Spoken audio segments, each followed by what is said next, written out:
I doubt we'll ever see another game quite like Undertale. It's a game that reaches deep into your soul and holds on for dear life. It's been 3.5 years since it was released, and in that time it's retained its place as quite possibly one of the greatest games of the decade. I still find myself returning to the world of Undertale, and every single time I end up diving headfirst into this maze of delightfully hilarious characters, masterfully executed drama, and an idiosyncratic sense of humor that awards said characters with a humanity all their own, breaking down the invisible fence between our reality and theirs. Welcome to the Pixcelation Show, the only series on YouTube to tackle the questions on everyone's minds, such as, do you want to have a bad time?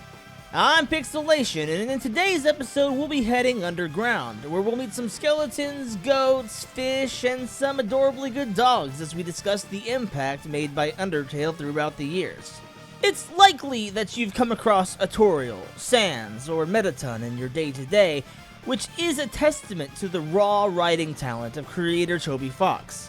I think that familiarity is what allows us to establish a deep connection with these characters, and what makes the infamous decision to kill or to save them all the more meaningful.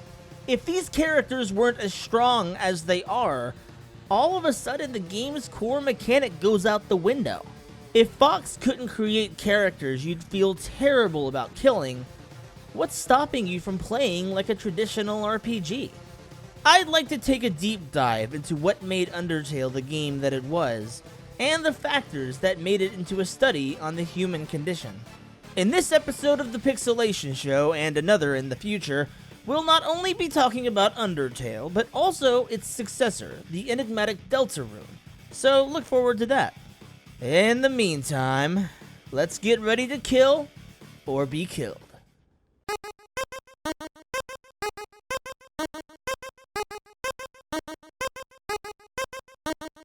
In mid-2013, Toby Fox, known by many as a musical contributor to the Homestuck comic, as well as the developer of the Earthbound Halloween hack, launched a Kickstarter campaign for an original game called Undertale, which he said was a traditional role-playing game where no one has to get hurt. And boy, was he right.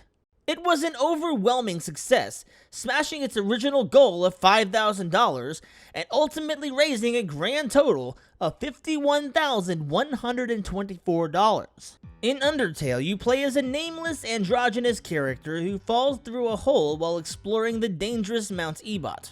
By some miracle, you survive the fall, but soon you find the only way back home is by moving forward to reach the barrier between the world of monsters and your own. It's then that you're given a monumental decision to make.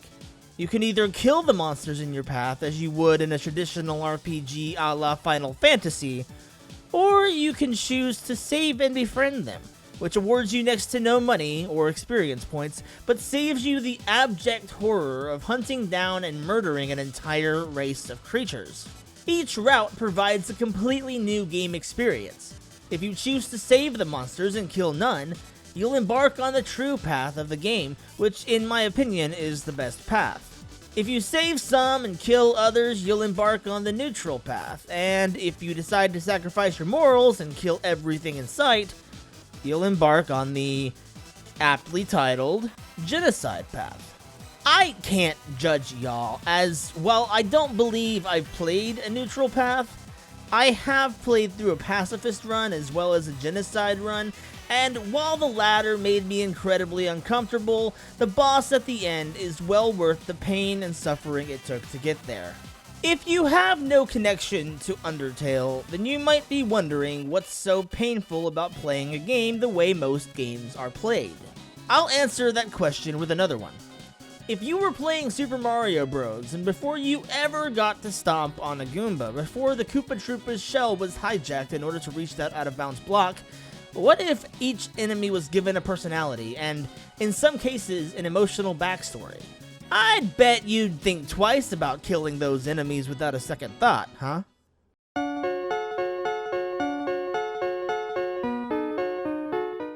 In the course of Undertale's story, you not only encounter a huge bestiary of monsters, but there's also a cast of main characters that give the impression they're as human as you or me. I think that's part of the appeal. One of the core messages is that being a human is less about the skin, or lack thereof, surrounding your skeleton, but rather the way you treat others. If you choose to take the genocide route, you'll find that because your actions are nothing short of barbaric, the same monsters who might initiate battle in the pacifist route will instead try to escape from your rampage, while others will rise up in an attempt to end it. In this case, you've become the other, the monster that we all fear is out there, while the actual monsters want nothing more than to live their lives in peace. In looking at the story from start to finish, one of the prevailing questions the game asks is what it truly means to be human, and whether it's possible for a non-human to be human. Is it possible for the furry, scaly, or otherwise nightmarish creatures living beneath Mount Ebott to be more human than the so-called civilized peoples living on the surface? I think it's possible. Toriel suffers in the silence of her self-imposed exile. A bereaved mother of two, isolating herself within the cloisters of the ruins in a desperate attempt to save any humans who fall from the hole atop Mount Ebott. I'm sure she blames herself for those she's lost, which explains why she dedicates her life to the salvation of anyone unlucky enough to survive the plunge. Asgore, too, blames himself for the deaths of Kara and Azrael, but his approach is different. He chooses to pursue revenge, despite his ordinarily passive nature. Papyrus wants nothing more in the world than to join the royal guard he looks up to, as he believes this position will bring him untold popularity and good fortune. He's a perfect example of the phrase, "the grass is always greener on the other side." He convinces himself that if only he'd achieve his goals, then he'd be happy. He doesn't believe he's good enough as he is to have friends without attaining a position of power. Sans, his brother, seems to be one of the comic relief characters, but his fight in the genocide run reveals that's nothing more than a facade to cover up his self-imposed existential burdens. Alphys is the living, breathing embodiment of anxiety, carrying not only the weight of her immoral experiments on her shoulders, but also the romantic feelings she carries for one of her closest friends. Undyne masks her true feelings with anger, but is really one of the most sincere and kind friends one can have. In the genocide route, she surprisingly becomes the heroine of the story, as she stands up to your wave of murder and deceit, allowing everyone else to escape at the risk of her own life. Azrael, the thought-deceased son of Toriel and Asgore, is revived in the form of a flower named Flowey, and consequently develops a sadistic secondary personality that begins taking control, much like how the spirit of Kara consumes Frisk with each monster they decimate.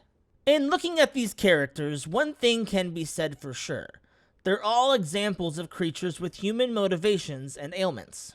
It's not likely you'd expect a skeleton to have chronic self-doubt, or a dinosaur to suffer from what'd likely be diagnosed as clinical anxiety, but here we are, with characters that we want to see overcome their hang-ups, characters that, when the time comes to murder them in cold blood, make us feel our sins crawling on our backs.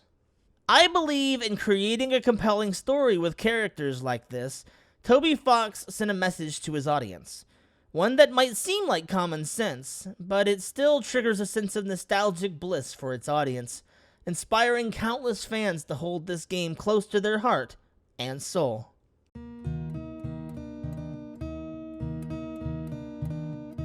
In this life, we're always given a choice. Undertale understands this idea and illustrates it from start to finish. If you want to raise through enemies, sure, you'll be rewarded, but eventually you'll reach a point where the experience will start to feel hollow. You'll see your love grow, but at what cost? In the end, when you're standing before Kara, will it all have been worth it? In life, you can either choose to live with or live against the people around you. You can choose to live a life full of warmth and freedom, or you can sever ties and dive into the depths of loneliness. You may even feel rewarded for living such a life, but there's always a chance it'll soon begin to feel hollow, rotten, decayed. It'll turn into the very thing you wanted to avoid. I want to believe this is a point that Undertale wanted to showcase by giving you the freedom to save or to fight, then giving you a cast of characters like Sans, Papyrus, or Toriel. It encourages empathy in the player. If you knew these characters in real life without the game serving as a safety net, would you sacrifice them in a futile effort to raise your arbitrary metrics and become stronger?